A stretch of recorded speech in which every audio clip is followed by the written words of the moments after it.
Hi friends, ഞാൻ doctor കലീഷംബ്രാസ്. നമ്മുടെയൊക്കെ വീടുകളിൽ അല്ലെങ്കിൽ നമ്മുടെയൊക്കെ വാഹനത്തിലൊക്കെ നമ്മളൊരു ഫസ്റ്റ് എയ്ഡ് കിറ്റ് സൂക്ഷിക്കാറുണ്ട്. എന്തിനു വേണ്ടിയാണ്?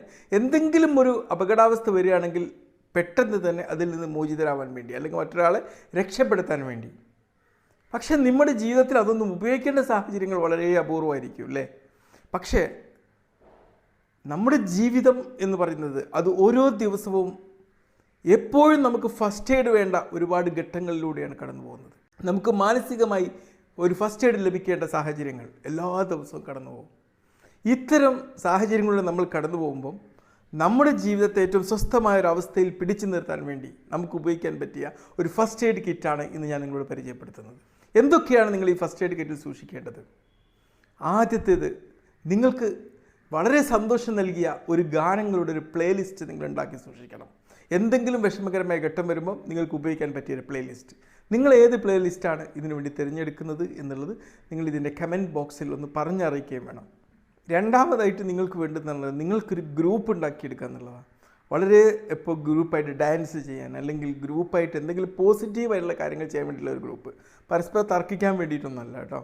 ഒന്നുകിൽ നിങ്ങളുടെ മാനസികാരോഗ്യത്തിനോ ശാരീരിക കാര്യത്തിനോ ഉപകാരപ്പെടുന്ന കാര്യങ്ങൾ ചെയ്യുന്ന ഒരു ഗ്രൂപ്പ്. വേണമെങ്കിൽ ഒരു എക്സസൈസ് ചെയ്യുന്ന ഒരു ഗ്രൂപ്പ് ഉണ്ടാക്കാം, ഡാൻസ് ചെയ്യുന്നൊരു ഗ്രൂപ്പ് ഉണ്ടാക്കാം, അല്ലെങ്കിൽ എന്തെങ്കിലും അതുപോലുള്ള കാര്യങ്ങൾ ചെയ്യുന്ന ഒരു ഗ്രൂപ്പ്. ഫസ്റ്റ് എയ്ഡ് കിറ്റിൽ നിങ്ങൾ സൂക്ഷിക്കേണ്ട മൂന്നാമത്തെ ഒരു കാര്യം എന്താ പറയുക, എസെൻഷ്യൽ ഓയിൽസ് ആണ്.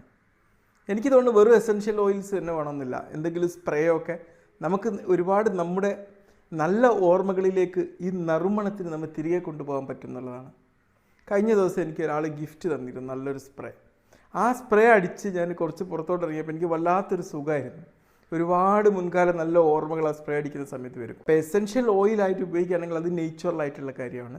ഇനി അതല്ലെങ്കിൽ നമുക്ക് സുഖം നൽകിയ ഏതെങ്കിലും ഒരു സ്മെല്ല് നമ്മോട് സൂക്ഷിക്കുന്നത് എപ്പോഴും നല്ലതാണ്. ഓക്കെ, നിങ്ങൾക്ക് എപ്പോഴും എന്തൊരു അസ്വസ്ഥത ഉണ്ടെങ്കിലും ഒന്ന് വിളിച്ച് ആശ്വാസം പകർന്നു നിൽക്കുന്ന ഏതെങ്കിലും വ്യക്തികളുടെ നമ്പർ നിങ്ങളെപ്പോഴും കാത്തു സൂക്ഷിക്കണം.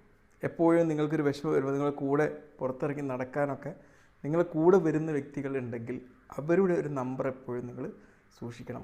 ഈ ഒരു മെൻ്റൽ ഫസ്റ്റ് എയ്ഡിൽ നിങ്ങൾ കാത്തു സൂക്ഷിക്കേണ്ട അടുത്തൊരു കാര്യം എന്താണെന്ന് വെച്ച് കഴിഞ്ഞാൽ ഒരു നോട്ട് പാഡും ഒരു പേനയുമാണ്. അത് വേണമെങ്കിൽ നിങ്ങൾക്ക് ഫിസിക്കൽ നോട്ട് പാഡോ അല്ല ഒരു പേപ്പറോ ഒരു പേനയോ കാത്തു സൂക്ഷിക്കുക. അവിടെ എന്താ നിങ്ങൾ ചെയ്യേണ്ടത്? അല്ലെങ്കിൽ നിങ്ങൾക്ക് മൊബൈലിൽ ഒരുപാട് ആപ്ലിക്കേഷൻസുകളുണ്ട്, അതിലെഴുതാം. ഞാൻ ഉപയോഗിക്കുന്നത് സാംസങ് ഗാലക്സി നോട്ട് 10 നോട്ട് 20 അൾട്രയിലെ എസ് നോട്ട് ആപ്ലിക്കേഷനിലാണ് ഞാൻ ഉപയോഗിക്കാറുള്ളത്. അതിൽ പേന വെച്ച് എഴുതാൻ പറ്റുന്നതുകൊണ്ടാണ് അത് ഉപയോഗിക്കുന്നത്. ഒരു ഫിസിക്കൽ പേന ഉപയോഗിക്കുന്ന പ്രതീതി ഉണ്ടാകുന്നതുകൊണ്ട് അതിൽ എഴുതി വെക്കുക. നിങ്ങൾക്ക് എന്തെങ്കിലും വിഷമം ഉണ്ടെങ്കിൽ ആ വിഷമങ്ങൾ നിങ്ങൾ എത്രയും പെട്ടെന്ന് തന്നെ ഈ ഒരു പേന മുഖേന നിങ്ങൾ പേപ്പറിലേക്ക് ട്രാൻസ്ഫർ ചെയ്യുക.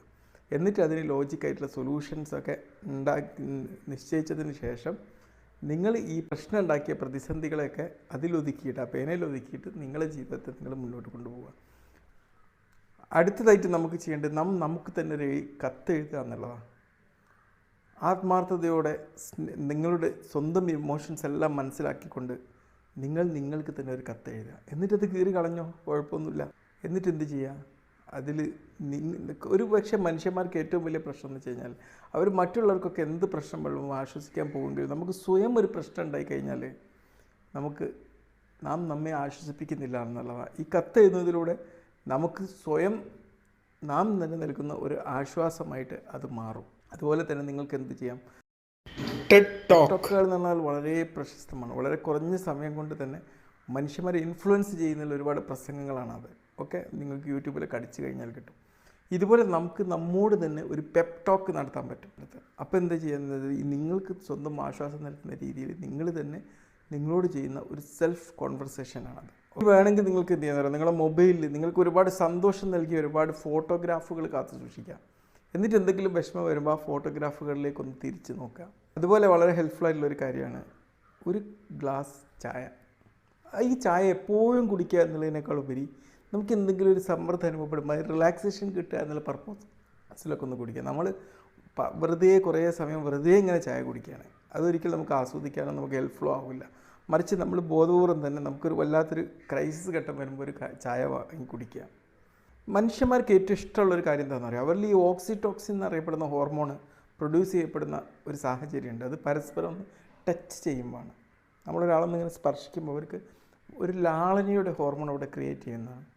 ഇതുപോലെ ഒരു സ്പർശനം നമുക്ക് തന്നെ നൽകി കഴിഞ്ഞാലോ തീർച്ചയായിട്ടും നമുക്കും അതിൻ്റെ സംതൃപ്തി നൽകും. നാം പരസ്പരം ഒന്ന് സ്വയം ഒന്ന് ടച്ച് ചെയ്തിട്ടൊന്ന് ആശ്വസിപ്പിക്കാൻ ശ്രദ്ധിക്കുക. അതുപോലെ തന്നെ നമുക്ക് ഇത് മറ്റുള്ളവർക്ക് വേണമെങ്കിൽ അത് കൺവേ ചെയ്യാം. ഇപ്പോൾ കുട്ടികളൊക്കെ ഉണ്ടെങ്കിൽ അവരെയൊക്കെ ഒന്ന് സ്പർശിച്ചിട്ട് നമ്മളെന്ത് ചെയ്യുക, നമ്മുടെ ആ ഒരു ഫീലിംഗ് നമ്മൾ അവരിൽ നിന്നും ഇങ്ങോട്ട് നേടിയെടുക്കുക. ഓക്കെ. അതുപോലെ തന്നെ മെൻ്റൽ ഫസ്റ്റ് എയ്ഡിൽ എപ്പോഴും ഞാൻ പറയാറുള്ളൊരു കാര്യം എന്ന് വെച്ച് കഴിഞ്ഞാൽ മൈൻഡ്ഫുൾനെസ്സാണ്. ഈ നിമിഷത്തിൽ ജീവിക്കുക എന്നുള്ളത്. അതിനെക്കുറിച്ച് ഒരുപാട് വീഡിയോസ് ഞാൻ ചെയ്തിട്ടുണ്ട്, ചെയ്യാൻ ഉദ്ദേശിക്കുന്നുമുണ്ട്. അതുകൊണ്ട് അതിവിടെ പറയുന്നില്ല. ഇനി നിങ്ങൾക്ക് കാമാൻ ക്വയറ്റാക്കാൻ പറ്റിയ ഒരുപാട് കാര്യങ്ങളിന്ന് നമ്മുടെ മൊബൈൽ ഫോണുകളിലൊക്കെ ലഭ്യമാണ്. ഒരുപാട് ആപ്ലിക്കേഷൻസ് ലഭ്യമാണ്. മനസ്സിനെ തണുപ്പിക്കാൻ സാധ്യമല്ല. അതുപോലുള്ള ആപ്ലിക്കേഷൻസൊക്കെ നിങ്ങൾ ഡൗൺലോഡ് ചെയ്ത് വെക്കുക. എന്തെങ്കിലും ഒരു എമർജൻസി ഘട്ടം വരുമ്പം അതെടുത്തിട്ട് അപ്ലൈ ചെയ്യുക. ഓക്കെ. തീർച്ചയായിട്ടും ഈ ഒരു മെൻ്റൽ ഫസ്റ്റ് എയ്ഡ് കിറ്റ് നിങ്ങളോടൊപ്പം എപ്പോഴും കരുതുമെന്ന വിശ്വാസത്തോടെ ബൈ.